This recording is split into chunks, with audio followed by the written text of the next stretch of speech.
देखिए बहुत लोग कहते हैं 6 महीना, मैं 6 महीने से पहले 1 कुंटल कर देता हूँ। क्या बात। उम्मीद है कि आप जो नए किसान हैं उनको धरातल की जानकारी देंगे। जी, गिल्ट हम लें या तो फिर प्रेग्नेंट मादा लें, तो हमें प्रेग्नेंट मादा लेना चाहिए कि गिल्ट लेना चाहिए? देखिए गिल्ट लेना चाहिए, अच्छा, प्रेग्नेंट मादा नहीं लेना चाहिए। क्यों? कितनी सच्चाई आपको लगती है? देखिए परेशानी तो कौन सा ऐसा बिज़नेस है जिसमें परेशानी नहीं है।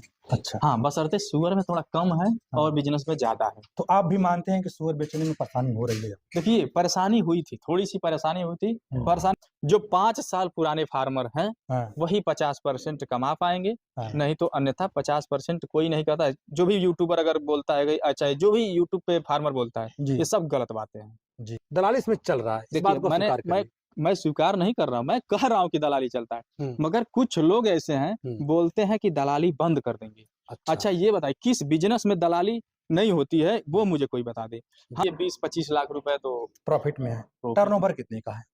टर्नओवर कम से कम 50 लाख से कम नहीं होगा ऊपर। 1 करोड़ होने में कितना समय लग सकता है? 2025 में 1 करोड़ का टर्नओवर आप लोग को हर साल। जितना पुराना ब्रीडर रहेगा, हुँ। उतना उसका रिज़ल्ट बढ़िया रहेगा। ऐसा है क्या? हाँ, और फीमेल? आज भी इसका आज भी जो है कि मादा 14-14 बच्चे, 15, 16-16 बच्चे आते हैं इसके। एक और बात, जैसे लोग कहते हैं कि जो कंपनी वाले फार्म होते हैं जिन पे किसी कंपनी की फीड खिलाई जाती है, वहाँ अक्सर देखा जाता है कि सड़े गले बच्चे पैदा होते हैं। तो इसमें कितनी सच्चाई है? अब देखिए और नमस्कार दोस्तों, स्वागत है एक बार आपका और फिर से एक और नई वीडियो में। दूसरी वीडियो है कौशलेश भाई के फार्म का। आप हमारे पीछे देख सकते हैं मामा भांजा pig farm and dairy farm. तो आइए मिलते हैं, बातें करते हैं, समझते हैं। और 3 महीने पहले हम लोग वीडियो लगभग शूट किए थे शायद, और 3 महीने के बाद किस स्थिति में है ये भी देखना बड़ा ज़रूरी होता है। हमारे सामने कौशलेश भाई हैं और बायोसिक्योरिटी का जिस तरह से पूरी तरह ख्याल रखा जाता है, पहले चूना हम पहले रगड़ लिए थे और देखिए सैनिटाइज किया जाएगा, इससे कोई समझौता नहीं है और फार्म चलाने का सही रूल भी यही है। तो और सैनिटाइजेशन बहुत ज़रूरी है। कौशलेश भैया आपको मैं माइक देता हूँ और यहीं से हम लोग बात को शुरू करते हैं। पहले तो आपके न्यूज़ चैनल को बहुत-बहुत धन्यवाद, जी, जो हमारे कुछ समय निकाल कर के उतना दूर से आए हैं हमारे लिए जी, और दर्शकों के लिए भी आए हैं, जी, ताकि उनको कुछ अच्छी जानकारियाँ जी, मिल जी, सके। जी। हमारा नाम है कौशलेश, मामा भांजा पिग फार्म, हाँ, सुरैना लाटघाट आजमगढ़। हाँ। हमारा मोबाइल नंबर है 88 87 60 40 78। कौशलेश और भाई, अगर यहाँ पे कोई आना चाहे व्यक्ति, क्योंकि बहुत लोग आना चाहते हैं, जी, क्योंकि आपके फार्म का कोई लोकेशन नहीं नेट पे दिखाता है, जी, जी। तो कैसे आए? हाँ, प्रॉपर ऐसा लोकेशन बताइए कि ताकि लोग हमसे बगैर पूछे, आपसे बगैर पूछे डायरेक्ट यहाँ पे आना चाहे तो आ सके। अगर देखिए कोई अगर बाहर से आता है हम तो लोग चलते-चलते बात करेंगे, थोड़ा-सा समय कम है हम लोगों के पास जी, और फार्म भी कवर कर लें, बात भी कर लें। जी। हुँ, अगर कोई हमारे यहाँ आना चाहता है, जी, तो अगर गोरखपुर की तरफ से आना चाहता है, हुँ, तो हमारे यहाँ से गोरखपुर 75 किलोमीटर दूर है। अच्छा, अगर आजमगढ़ सिटी होकर आना चाहता है, हुँ, तो 35 किलोमीटर दूर है। अच्छा, मऊ से कोई आना चाहता है, तो 45 किलोमीटर मेरा दूर है। हुँ, बलिया से अगर आना चाहता है, तो 90 किलोमीटर दूर है। हाँ, अगर ये किसी भी रास्ते से अगर आना चाहते हैं, तो यही रास्ता हमारे यहाँ हुँ। और मेरा नंबर बोर्ड पे भी है और मैंने जो बताया है, ये भी हमारा और नंबर है। मैं डिस्क्रिप्शन में भी चला दिया हूँ नंबर आप नोट कर लीजिएगा भैया। अब हम लोग दौर शुरू करते हैं प्रश्नों का। तो सबसे पहले मेरा प्रश्न ये फिर से रिपीट होगा, क्योंकि अगली वीडियो में भी रिपीट हुआ और इस बार भी रिपीट हुआ। कैसे सूअर पालन करना हुआ? क्योंकि एक युवा और जो पढ़ा लिखा युवा है, सूअर पालन समाज के हिसाब से सूट नहीं करता था युवा को। तो फिर कैसे पिगरी फार्म में कैसे आना हुआ? देखिए, पिगरी फार्म में तो मैं पहले ही आपको एक वीडियो में बताया था कि हुँ, मेरा कोई इसमें उद्देश्य नहीं था। हाँ, तो पहले हमारे जीजा जी गए थे, उनके मित्र थे जी। और हम उन्हीं लोग का फार्म बैक चलते-चलते बात करेंगे। हाँ, उन्हीं के फार्म से वो देख कर आए। जी, उन्होंने कहा कि ये बहुत बढ़िया बिज़नेस है और जी। किया भी जाए। तो हमने भी कहा कि देखिए बिज़नेस-विज़नेस हम लोग नहीं करेंगे। हुँ, हम लोग के पास विद्यालय है, एजेंसी है, हाँ, तो हम लोग इसी से काम करेंगे, ये वाला अच्छा नहीं बिज़नेस है। हुँ, उन्होंने कहा कि बहुत बढ़िया है, ईंट-उट गिरवा दिए। हाँ, फिर मैंने यूट्यूब पे बहुत सर्च किया हुँ, और इसमें गहन अध्ययन किया, तो हुँ, लगा मुझे कि नहीं अच्छा चीज़ें हैं। हुँ, तो हमने इसमें एंट्री किया और इसको तब से प्रॉपर रूप से हुँ, बढ़िया से ट्रेनिंग किया, फिर ट्रेनिंग करने में 2-2 3-3 ट्रेनिंग किया, हुँ। फिर उसके बाद से इसको मैं चला रहा हूँ। चलिए कौशलेश भाई, जब हम उस समय आपके फार्म पे आए थे, जी, तो उस समय काफ़ी पशु आप सेल भी कर चुके थे और उस समय भी आप खुश थे। जी, आज भी खुश दिख रहे हैं। जी। जो इस समय आपके फार्म में कुछ चेंजिंग हमको दिखा है। स्ट्रक्चर में कोई चेंजिंग नहीं है, मगर ब्रीड में बहुत चेंजिंग दिखा।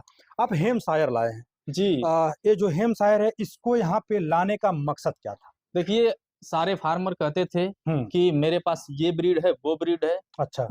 सारे लोग ला करके दिखाए, बहुत लोग प्रयास किए कि किसी के पास ड्यूरोक नहीं है, लिंडर्स नहीं है, हेम्पशायर नहीं है। हम्म। हमने कहा कि जब भी ब्रीड अगर लाएंगे, नेपाल जाकर लाएंगे और अच्छी ब्रीडें लाएंगे। हाँ। और मैंने गया हाँ। और वहां से हेम्पशायर का ब्रीड, और 4 महीनों से लगातार मैंने प्रयास किया, तो वो जाकर के लिंडर्स की ब्रीड और हेम्पशायर और डीरोक, ये तीनों ब्रीड हम लेकर आए हैं। हाँ। अभी और डीरोक जो है कि और ब्रीड के लिए हमारी जो है कि बात चल रही है। जो प्योरिटी, जितनी प्योरिटी हो सकेगा ब्रीड को मैं लाऊंगा और अपने दर्शकों और जितने फार्मर भाइयों को कोशिश करूंगा कि देने का प्रयास रहेगा ओरिजिनल। चलिए, इधर आप इस क्षेत्र में कहीं ना कहीं ब्रीडिंग का हब बनते जा रहे हैं जी। और नया नया आप कहा जाए तो प्रयोग भी कर रहे हैं। एक प्रकार से देखा जाए तो लैंड्रस भी आपके पास अच्छी प्योरिटी में है और ये हेम्पशायर भी ठीक ठाक क्वालिटी में हेम्पशायर भी रखे हैं। जैसे हेम्पशायर में और लैंड्रस में और लार्ज वाइट में अभी तक जो अब तक का अनुभव रहा है आपका, इनको एक साथ रखे हुए किन का ग्रोथ आपको फास्ट मिला? देखिए, अभी तो फास्ट सबसे चल रहा है लैंड्रस अच्छा। और हेम्पशायर का।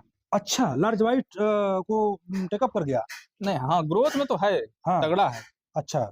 हाँ, इनका ग्रोथ बहुत बढ़िया है और लैंडर्स का भी बढ़िया ग्रोथ है और लार्ज वाइट का भी रहता है। हाँ। और इनका क्या है कि दिखने में छोटे दिखते हैं, हाँ। मगर ये इनको जब वजन करेंगे तो वजन ज्यादा निकलने लगता है। और थोड़ा सा दुम्मा वाला इनके में वो होता है। हाँ, मसल और लगता है ज्यादा। मसल होता है, जैसे रॉड व्हीलर और हाँ, पिटबुल होते हैं, वैसे जी। ये बहुत मस्कुलर टाइप के होते हैं, तो देखने में भी अच्छे लगते हैं। जी व्हाइट पट्टी होती है, ब्लैक होते हैं।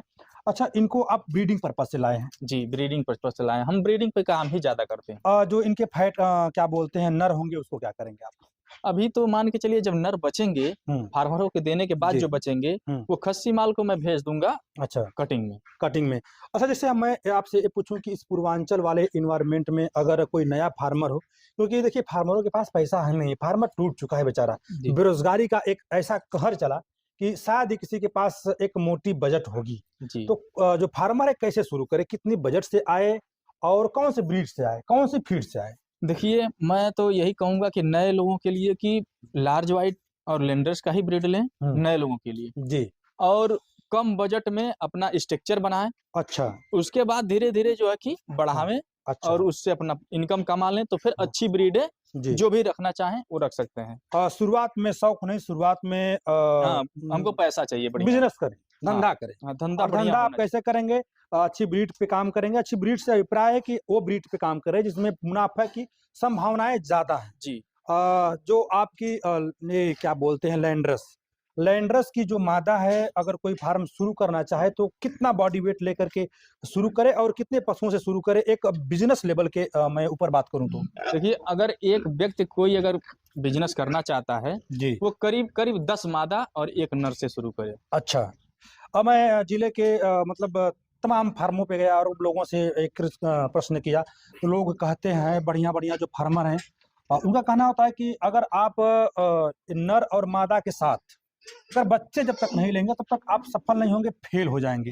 तो इसमें आपको कितनी इस बात में कितना आपको वजन लगता है? देखिए, वजन सही भी है। अगर उनके पास अगर पैसा है तो बच्चे भी ले सकते हैं। अच्छा। अगर पैसा नहीं है तो फिर क्या करेगा बंदा? तो फिर वही मादा ही रखेगा। अगर पैसा है उनके पास एक्स्ट्रा, अगर 2-3 लाख रुपए, 4 लाख रुपए एक्स्ट्रा, हाँ। तो उसमें 25-50 बच्चे ले सकते हैं। अच्छा। और उसको खिलाएं, जब तक वो मादा बच्चा नहीं देती है तब तक वो पैसा आपका दे अच्छा, देगा। जैसे बड़े बड़े पशुओं से शुरू करें कि बच्चों से काम स्टार्ट कर दें? देखिए, बड़े पशुओं से करना चाहिए, बड़े पशुओं और से। कुछ बच्चे अगर जिनके पास पैसे हैं, कुछ बच्चे भी ले लें। अच्छा। नहीं तो अच्छा, बड़े से उसमें ही। और जैसे बड़ों में 2 कैटेगरी होगी, या तो एक गिल्ट हम लें या तो फिर प्रेग्नेंट मादा लें। तो हमें प्रेग्नेंट मादा लेना चाहिए कि गिल्ट लेना चाहिए? देखिए, गिल्ट लेना चाहिए, प्रेग्नेंट मादा नहीं लेना चाहिए। क्यों? इसलिए कि मान लीजिए दूर के लोग लेके जाते हैं, क्रॉस लोग अपने फार्म पे कराएंगे, बेचने के पर्पस से तो कोई जैसा मर्जी वैसा क्रॉस करा के दे देगा, कटिंग पर्पज से। हाँ। और गिल्ट ले जाएंगे, अपने यहाँ प्रॉपर क्रॉस कराएंगे, आपको सीखने को भी मिलेगा और अच्छी तरीके से बच्चा भी वो देंगी सब। अच्छा। और ले जाने में भी समस्या नहीं होगा दूर जाने के लिए, क्योंकि अच्छा। गाड़ी में लादना उतारना, अच्छा। अच्छा, ये दिक्कत होता है। मैं अगर बात करूं फीड की, तो फीड इनको कौन सा दे? घर का बनाया फीड दें या फिर किसी कंपनी का फीड दें? देखिए, हम तो कंपनी का फीड खिलाते हैं। अच्छा। कुछ लोग हाथ से खिलाते हैं तो वो हाथ का ही बड़ाई करेंगे कि मेरा हाथ से ही बढ़िया है। अच्छा। मगर मैं जहां तक देखा हूँ कि नए लोगों के लिए अच्छा। फीड बढ़िया साबित होती है। इसलिए कि कंपनी का फीड क्या होता है, बना बनाया मिलता है और ज्यादा खोजना नहीं पड़ता है। शुरुआती 2 पैसे कमा लें, फिर उसके बाद चाहे जानकारी हो जाए तो अच्छा पैसा अपना लगा करके घर से फीड बना सकते हैं, फार्मूला मिल जाए तो। हाँ, बस यही है। अच्छा, थोड़ा सा हम लोग स्ट्रक्चर पे बात कर लें। बातें हम लोग की और होगी, क्योंकि लोग अब क्या है कि 90% केस में लोग वीडियो देख करके फार्म खोलते हैं जी और सही जानकारी शुरू में तो नहीं ही मिल पाती है, साथ ही किसी चैनल पे सही जानकारी मिले और भौकाल मचाया जाता है वीडियो में। जी हकीकत तो यही होता है। जी जी जो चीज़ें रियल होती हैं उनको कहीं ना कहीं दबा करके भौकाली वीडियो बना दिया जाता है। जी मैं धरातल पे बात करना चाहता हूं और उम्मीद है कि आप जो नए किसान हैं उनको धरातल की जानकारी देंगे। जी। कितनी कठिनाइयां होती हैं फार्म को चलाने में? देखिए, मैं यही कहूंगा, कोई भी समाज से मैं रिलेटिव कुछ बातें कर रहा हूँ, जी। किसी भी समाज के लोग हों, अगर उनके काम करने का अगर जज्बा है, वो खुद फार्म में अगर रह सकते हैं, कर सकते हैं, तो वो फार्म खोलें, अन्यथा लेबर के भरोसे काम न करें। अच्छा। अगर खुद कर लेंगे तो यही चुनौती सबसे बड़ी है कि अच्छा। लेबर का ही डिमांड सबसे ज्यादा रहता है। अच्छा। अगर अपने खुद लेबर बन गए हैं हाँ। तो आपका बिजनेस चलेगा, अगर बिजनेस लेबर चलेगा। नहीं बने हैं तो आपका बिजनेस चलने वाला नहीं है, चाहे आप लाख कोशिश, पैसा आपका सब डूब जाएगा। पैसा सब डूब जाएगा। आपने ब्रीड बता दिया कि लार्ज व्हाइट लैंडर से किसी में से शुरू कर लें, गिल्ड से शुरू कर लें, 10 और 1 के रेशियो से शुरू कर लें। जी। बजट हो तो बच्चे भी इसमें बढ़ा लें। अगर आपके पास अनुभव नहीं है तो आप फीड भी ले लें किसी कंपनी की, चाहे जो भी कंपनी आपको समझ में आती हो। जी जैसे अगर मान के चलिए कि अगर आपके यहाँ बच्चा आया, कोई बच्चा आया किसी भी प्रजाति का, चाहे जो भी नस्ल हो, तो कितने महीने में और कितना वेट कर लेती हैं, कितना खिला करके आप कर लेते हैं? देखिए, हमारे यहाँ का देखिए, इसलिए मैं एक तो कम कैमरे पे बोलता हूँ तो कुछ लोगों को विश्वास नहीं होता है। देखिए, बहुत लोग कहते हैं 6 महीना, मैं 6 महीने से पहले 1 कुंटल कर देता हूँ। क्या बात! हाँ, मैं 6 महीने से पहले 1 कुंटल करता हूँ। हाँ। और नहीं विश्वास है तो आप ये बच्चे देख रहे हैं, हाँ। ज्यादा से ज्यादा 25 किलो के बच्चे होंगे। हाँ। आज का डेट नोट कर लीजिए, आज का तारीख, और इस बच्चे को जब बेचूंगा तब भी आपको वीडियो बना करके 6 महीने से कब, मतलब बिनिंग से बिनिंग के बाद कि जीरो से? बिनिंग के बाद। बिनिंग के बाद। बिनिंग के बाद तो से मैं मान लूं कि 7.5 महीने टोटल, 0 से 7.5 महीने। हाँ, मेरे बच्चे 7 महीने से पहले तैयार होते हैं। अब कोई माने या न माने अलग चीजें हैं, मगर मैं अपने फार्म पे तैयार करके सेल करता हूँ। क्योंकि जो मेरा एक मित्र है, आजमगढ़ के हैं, कमलेश करके हैं, वो आते हैं खस्सी वही करते हैं अपने हाथों से। अच्छा। और देखते भी हैं। हाँ। कि मैं जब खस्सी करके गया था तब कितना बड़ा बच्चा था। हाँ। और जब माल भी कभी कभी लोकल कटर को वही उठा के लाते हैं। हाँ। हमारे आजमगढ़ के एक मित्र हैं कटर, हाँ। वही ले जाते हैं, तो कभी आते हैं तो वही खुद वजन करते हैं। हाँ। तो 5-5 महीने से कम के बच्चे 85 किलो वजन का मैं दे देता हूँ। अच्छा। जैसे खस्सी इनको कितने महीने या फिर कितने दिन बाद कर देते हैं आप? देखिए, हम तो पहले थोड़ा बड़े हो जाते, अब मैं 30 दिन 35 दिन पे कर देता हूँ खस्सी। 30 दिन पे कर देते हैं। अच्छा, जो खस्सी माल है और जो गिल्ट है, इन दोनों में कितना अंतर रहता है, अगर 2 साल का अनुभव के हिसाब से मैं आपसे पूछूं तो? देखिए, गिल्ट थोड़ा कम तैयार होती है और खस्सी माल थोड़ा ज्यादा ग्रोथ करता है। कितने कितने का अंतर आता है? करीब करीब वही 5 किलो का अंतर 5 आएगा। किलो। हाँ। अच्छा, जैसे कितने खर्च आ जाता है आपको तैयार करने में 100 केजी? मान के चलिए, अगर 100 केजी तैयार करते हैं तो हमारे यहाँ 9,000 रुपये गिरता है। 9,000 रुपया आता है। हाँ। कितना फीड खा जाते हैं, अगर मैं फीड का वजन पूछ लूं तो? 2.5 कुंटल। 2.5 कुंटल कर लेते हैं? जी। कभी जोक के खिलाए हैं आप? हाँ, हम जोक के ही खिलाते हैं। कर लेते हैं? हाँ, कर लेते हैं। चलिए, 2.5 कुंटल खिला करके अगर आप 1 कुंटल कर लेते हैं तो ये बहुत अच्छी बात है।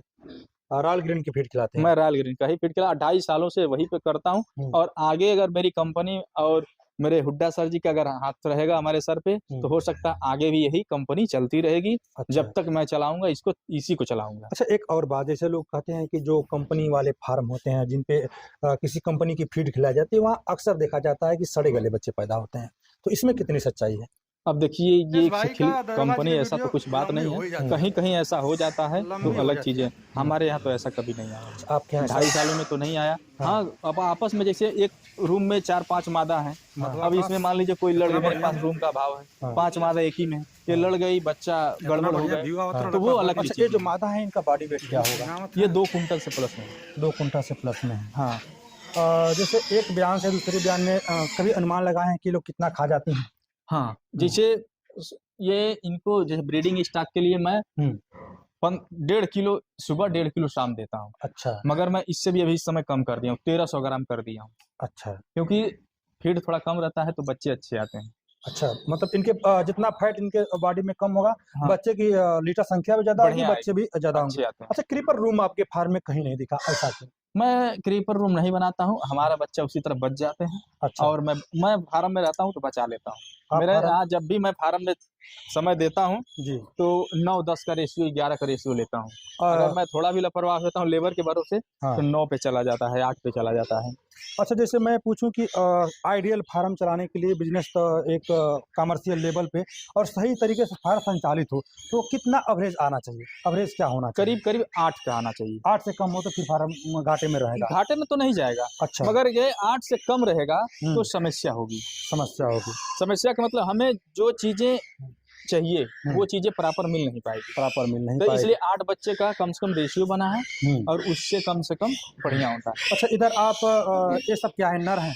ये सब नर है, वो एक मादा उधर है, हाँ 2 नर हेमशायर के, हाँ 2 लैंडरस के। 2 ये लैंडर्स के नेपाल से जो लाया था ब्रीड, अच्छा, उसके दोनों हेमशायर है हाँ। और ये दोनों लैंडरस हैं, क्योंकि मैंने डबल ब्लड लाइन लाया हूँ। अच्छा, 2 चीज़ इसमें देखा जा रहा है। जी। इस समय डीरोक पूर्वांचल में प्रचलन में है और डीरोक का लोग कर रहे हैं कि लार्ज व्हाइट या लैंडरस से डीरोक क्रॉस कराइए तो जो बच्चे आएंगे सुडौल आएंगे, हाँ, स्वस्थ होंगे, ये F1 मोटे ब्रीड हो होंगे। जाता है, हाँ?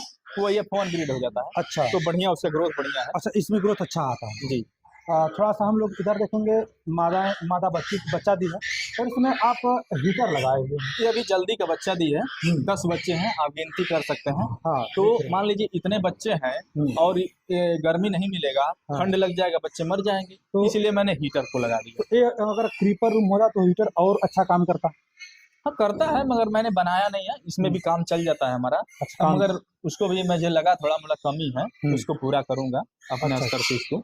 आप एक बात और बताएं, शुरू में ही बोल दिए कि मैं 3-4 ट्रेनिंग किया हूँ, तो ट्रेनिंग कितना जरूरी है? देखिए, भविष्य में और एक फार्मर के जीवन में ट्रेनिंग जितना महत्वपूर्ण है जी। उतना कोई चीज नहीं है। अगर कोई भी फार्मर हो उसको ट्रेनिंग करके ही करना चाहिए, चाहे वो नया हो चाहे पुराना हो। पुराना भी फार्मर को नहीं अगर मान लीजिए कहीं जा पाता है तो ऑनलाइन ट्रेनिंग बहुत लोग लेते हैं, कुछ ना कुछ नई जानकारियां लेना चाहिए, उनके फार्म के लिए बहुत लाभदायक होगा। अच्छा, कैसी ट्रेनिंग लें, सरकारी ट्रेनिंग लें या फिर प्राइवेट ट्रेनिंग लें? देखिए, नए लोगों के लिए प्राइवेट है हाँ और ये सरकारी वाला जो होता है हाँ। वो सिर्फ लोन के लिए काम आता है। अच्छा, आदमी लोन लेता है क्योंकि उसमें ज्यादा कुछ सिखाते नहीं है, हाँ। ज्यादा बहुत थोड़ा मोड़ा सिखाते हैं, अच्छा। इसलिए हमको प्राइवेट ट्रेनिंग ही अच्छा लगता है। सरकारी में तो मुझे समझ ही नहीं आया। मैं कई फार्मरों से पूछा तो लोग बताइए कि जो चीज करके सीखना है क्या सिखा देंगे 7 दिन के ट्रेनिंग में वो। हाँ देखिए, मैंने बहुत यूट्यूब पर सुना हूँ, अब किसी का नाम तो नहीं लूंगा, हो सकता है किसी को बुरा भी लग सकता है। जी। क्योंकि देखिए, आदमी कहता है एमबीबीएस डॉक्टर नहीं है, 4 दिन में कोई एमबीबीएस डॉक्टर बना देगा। मैंने कहा कि एमबीबीएस डॉक्टर तो नहीं बना देंगे, आप बना देंगे। आपके फार्म पे मैं चलता हूँ, 1 दिन नहीं 2 महीना रहता हूँ, आप भी तो नहीं बना पाएंगे एमबीबीएस डॉक्टर। तो ये बात सही तो है कि कोई भी व्यक्ति एमबीबीएस की डिग्री लेता है, फिर किसी सीनियर डॉक्टर के साथ बैठता है, उसके साथ प्रैक्टिस करता है, तब जाके वो ऑपरेशन प्रॉपर करता है। मैच्योर होता है। तो हम कहते हैं नए लोगों के लिए 4 दिन की ट्रेनिंग जो है कि 4 करोड़ की हो जाती है। अच्छा, मतलब ये मान लें कि जो 4 दिन की ट्रेनिंग है वो एडमिशन है कि अगर वो गया बंदा 4 दिन में क्या रख रखाव, जानवर का कैसे पहचान करें, जानवर को कैसे खिलाएं, जानवर को खंसी कैसे करें, ये सब कुछ चीजें छोटी छोटी हैं जो जानकारी हो जाती है। तो क्या होता है, अपना शुरू कर लेता है आदमी, और नहीं तो जो भी पुराने जो फार्मर है जो ट्रेनिंग कराते हैं उनके टच में आ जाते हैं। अच्छा। टच में आने के मतलब कोई दिक्कत रहता है तो उनसे फोन करके पूछ लेते हैं कि ये दिक्कत है, तो वो लोग बताते रहते हैं। अच्छा। जब टच में नहीं रहेंगे तो जब कभी ट्रेनिंग नहीं करेंगे, वो बिना स्वार्थ का कोई व्यक्ति बताता नहीं, चाहे वो हम हो चाहे पूरी दुनिया की कोई भी ऐसा हो बिजनेस, बिना स्वार्थ का कोई नहीं बताएगा। तो जब आपके पास कोई नॉलेज नहीं रहेगा, किसी से जुड़े नहीं रहेंगे तो क्या बताएगा। अच्छा। तो इसलिए ट्रेनिंग करना बहुत अनिवार्य है। ट्रेनिंग करके ही काम करेंगे तो उनका मतलब स्ट्रक्चर में भी लाभ आएगा, जानवर खरीदने में भी लाभ आएगा और खिलाने पिलाने रख रखाव में भी बहुत बढ़िया। तो ट्रेनिंग तो इस प्रकार से भी हो सकती है कि आप 2 साल से फार्म कर रहे हैं, मैं आपसे आऊं आपके यहाँ 5-6 महीने रहूं, चाहे 1 महीने रहूं, 2 महीने में रहूं, 7 दोनों महीने है ना, रहूं, तो या तो आपकी भी करिए, ट्रेनिंग हो गई। या तो करिए, नहीं तो किसी फार्मर के यहाँ जाकर के 10 दिन समय दीजिए। तभी तो होगा। बिना रहे बिना देखे, अब वो 4 दिन जो भी कराता है अपने फार्म पे कराता है ट्रेनिंग, तो वो दिखाता है जानवर को कैसे मेंटेन करें। तो वही काम हम भी करते हैं। जैसे हमारे यहाँ कोई आ गया तो 4 दिन रखते हैं, अपन दिखा देते हैं अपने कैसे सफाई करना है, कैसे क्या करना है। बस पूरा कोई घोल के नहीं पिलाता है। अच्छा। बस वही करता है कि आपका फार्म रन पे चलने लगे, फिर बाकी सारे फोन से ही होता है काम बस। कौशलेश भाई, आप तो 3-4 जगह ट्रेनिंग ले चुके हैं, मगर क्या होता है कि प्राइवेट ट्रेनिंग पे हमको व्यक्तिगत उतना भरोसा नहीं होता है, बहुत लूट खसोट भी चलता है। इसमें होटल वेस्टेज वाले भी ट्रेनिंग करा रहे हैं। हाँ हाँ, आप जानते भी होंगे, वो किस्सा बताया भी गया था आपसे। अगर सही जगह जो उत्तर प्रदेश में अगर देखा जाए तो सही जगह कहाँ है जो आदमी ट्रेनिंग भी कर ले और अच्छा नॉलेज भी मिल देखिए, जाए, सर्टिफिकेट भी मिल जाए? मैं सभी फार्मरों से, जो नए फार्मर उनके लिए भी कहता हूँ, और जो पुराने भी हैं नहीं लिए ट्रेनिंग, तो एक बार अलीगढ़ में सरकारी ट्रेनिंग लगती है। अच्छा। पूरे उत्तर प्रदेश की ट्रेनिंग वहाँ से कराई जाती है। अच्छा। अलीगढ़ में ट्रेनिंग होती है। जिस फार्मर भाई को अगर मुझसे जानकारी चाहिए, वो मुझे मेरे कॉन्टेक्ट नंबर में फोन करेगा। जब भी वहाँ हर महीने पे 2 बार लगता है डेट। अच्छा। 10 दिन की ट्रेनिंग रहती है। तो वहाँ रहने का व्यवस्था है, खाने का व्यवस्था नहीं है। अपना खाना होता है, अपना होटल से जाकर खाएंगे, रहेंगे वहाँ, बढ़िया वहाँ ट्रेनिंग करेंगे, और 10वें दिन आपको सर्टिफिकेट मिल जाएगा। क्या फीस होता है उसका? वहाँ फ्री फीस है, कोई फीस नहीं लगता है। अच्छा, ये फ्री का होता है? हाँ, सर्टिफिकेट भी मिल जाता है? सर्टिफिकेट मिल जाएगा, मगर 10 दिन वहाँ पे रहना पड़ेगा। चलिए, इससे अच्छी और क्या बात हो जो सकती भी है? अगर फार्मर चाहे अच्छा, हमसे ले सकते हैं। ट्रेनिंग कैसे, मतलब कोई रजिस्ट्रेशन होता है या फिर आपसे कोई ऐसा संपर्क करे आप करवा देंगे? नहीं, हाँ करवा देंगे, इसलिए कि एक फार्म होता है, जिस भाई को अगर चाहिए वो मेरे से फार्म ले सकता है। वो फार्म मैं उसके व्हाट्सएप पे डाल दूंगा, वो निकाल करके अपने नजदीकी पशु पालन जो चिकित्सक अधिकारी हैं, जो ब्लॉक से भी, तो उनसे ले जा करके दस्तखत मोहर करा लेंगे। उसके बाद कुछ लोग तो क्या है, जिले पे जमा करते हैं। अगर हमारे माध्यम से जाना चाहते हैं तो डायरेक्ट अलीगढ़ जा सकते हैं, और वहाँ जाएंगे और उनको सारी व्यवस्थाएं मिलेंगी, और वहाँ रहेंगे। गवर्नमेंटेड? हाँ, गवर्नमेंट स्कीम है ये, कोई दिक्कत नहीं उसमें। चलिए दोस्तों, ट्रेनिंग कहाँ से करें ये भी आपको मिल गया होगा। तमाम लोगों का भी एक क्वेश्चन होता है कि भैया ट्रेनिंग कहाँ से करें,